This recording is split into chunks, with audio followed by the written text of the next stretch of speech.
Bismillahirrahmanirrahim. Dear viewers, Assalamu alaikum. Hope you are well. I am also fine by the grace of Almighty.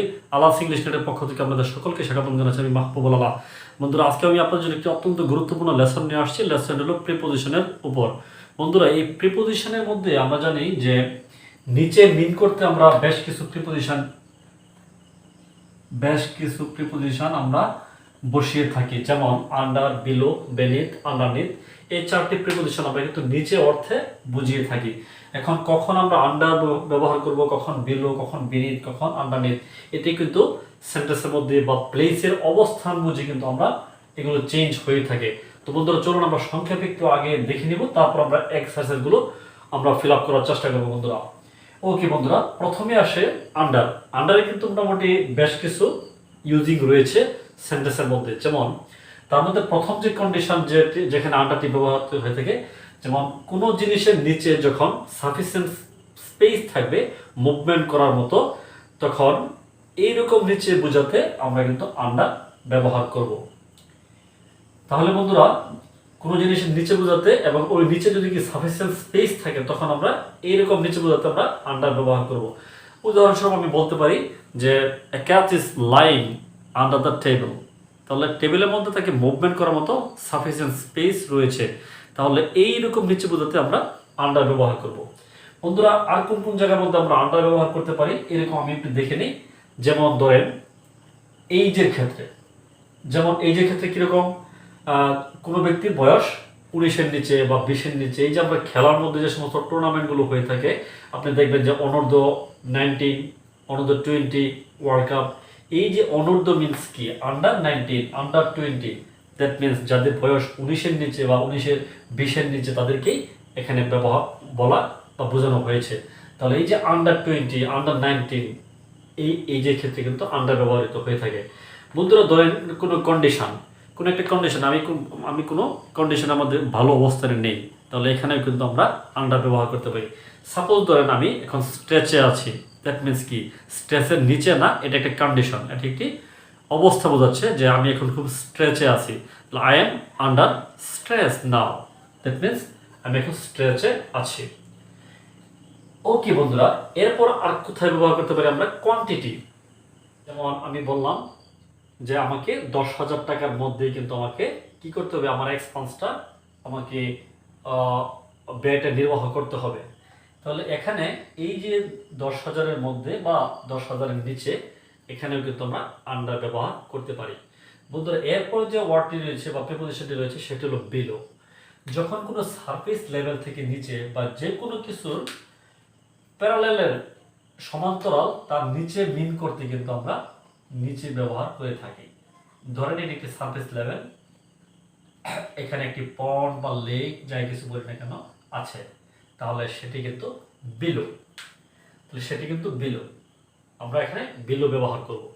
কোনো level থেকে কোনো level থেকে নিচে বোঝানো হবে, এইরকম নিচে বোঝাতে আমরা কিন্তু কি করব, বিলো ব্যবহার করব। এটি হতে পারে বিলো দ্য পভার্টি লাইন। এই যে আমরা বলি, কথায় বলি যে দারিদ্র সীমার নিচে, তাহলে বিলো দ্য পভার্টি লাইন, এই লাইনের নিচে এখানে কিন্তু বিলো আমরা অবশ্যই ব্যবহার করব। এরপর আসুন বন্ধুরা বিনিথ। এই বিনিথ শব্দটি আমরা কোথায় ব্যবহার করব, যখন কোনো জিনিসের নিচে টাচ অবস্থায় থাকবে, টাচেবল অবস্থায় থাকবে, ওই রকম নিচে বোঝাতে কিন্তু আমরা বিনিথ ব্যবহার করব। ধরেন এই টেবিলটি কিন্তু ফ্লোরের উপর আছে, দ্যাট মিনস যতটুকু ফ্লোর এই টেবিলটি টাচ অবস্থায় আছে, ওই ফ্লোরটুকু কি আমি তখন কিন্তু কি বিনিথ ব্যবহার অবশ্যই করতে হবে, কারণ এইটুকু টাচ অবস্থায় আছে। যেখানে লেগগুলো সম্পৃক্ত রয়েছে টেবিলের পুরো অংশটা দেখবেন, যেখানে চারটা লেগ রয়েছে, এই লেগ চারটার যে নিচে আছে, সেই নিচে কিন্তু আমরা কি ব্যবহার করব, সেই চারটা লেগের যে নিচে ফ্লোরটি রয়েছে, সে টাচ অবস্থায় রয়েছে, সেখানে কিন্তু আমরা বিনিথ ব্যবহার করব। আর যতটুকু স্পেস ফাঁকা রয়েছে, ওই রকম নিচে প্রথমে আমরা বলেছি সেখানে আমরা আন্ডার ব্যবহার করব। বন্ধুরা, এরপর আসেন আন্ডারনিথের ব্যবহারটি তেমন একটি নেই। এই আন্ডারনিথটি আর আন্ডারের যে ব্যবহারটা সেম, এই জন্য আমি এই আন্ডারনিথটি তেমন আলোচনা করলাম না। বন্ধুরা, এখন আমি 7টা এক্সাম্পল আমি লিখে রেখেছি। আপনারা আমার এই ভিডিওটি যদি এতক্ষণ পর্যন্ত যদি আপনারা ভালো করে শুনে থাকেন বা বুঝে থাকেন, তাহলে অবশ্যই এই 7টি এক্সাম্পল এখন আমরা কি করতে পারবো, সলভ করতে পারবো। বন্ধুরা চলুন আমরা এক এক করে এই 7টি এক্সাম্পল আমরা একটু সলভ করার চেষ্টা করি। প্রথম যে এক্সাম্পলটি রয়েছে সেটি হল the ball is rolling dash the car. এখানে গাড়ির নিচে সাফিসিয়েন্ট স্পেস রয়েছে বিধায় বলটি রুলিং করতে পারছে, এখানে আমরা এই জন্য আন্ডার ব্যবহার করব। বন্ধুরা সেকেন্ড যে এক্সাম্পলটি রয়েছে সেটি হলো যে দেখেন this sentence is dash the first one. এই সেন্টেন্সটি প্রথম সেন্টেন্সের নিচে অবস্থান করছে। দ্যাট মিনস এটি একটা লাইন। যদি আমি এটা একটা লাইনও ধরি তাহলে লাইনের নিচে বা কোনো জিনিসের কি সমান্তরালের নিচে এখানে কিন্তু আমরা কি ব্যবহার করতে পারি, below, below the first one. Okay বন্ধুরা, তৃতীয় যে এক্সাম্পলটি রয়েছে সেটি হলো the grass dash my feet. That mean যে গ্রাসটি আমার পায়ের নিচে সেটি ভিজা। তাহলে এখানে দ্য গ্রাস এটা টাচ অবস্থায় আছে, তাহলে আমি বলতে পারি অবশ্যই বিনিথ, বিনিথ। এরপর আসেন বন্ধুরা 5 নম্বর যে এক্সাম্পলটি রয়েছে সেটা হলো I have to manage my expenses dash বিলিটি 10,000। আমি আগেই বলেছিলাম আলোচনার মধ্যে যে আমাকে 10,000 টাকার মধ্যেই বা 10,000 টাকার নিচেই কিন্তু আমাকে এই এক্সপেন্সটা বজায় রাখতে হবে। তাহলে এখানে আমরা বলতে পারি কি I have to manage my expenses under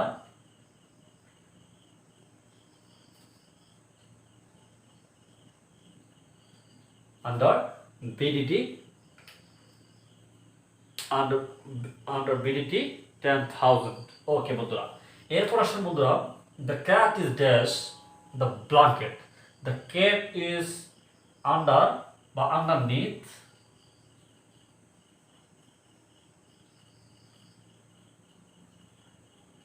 under the blanket. ওকে বন্ধুরা, করিম ইজ ড্যাশ 20।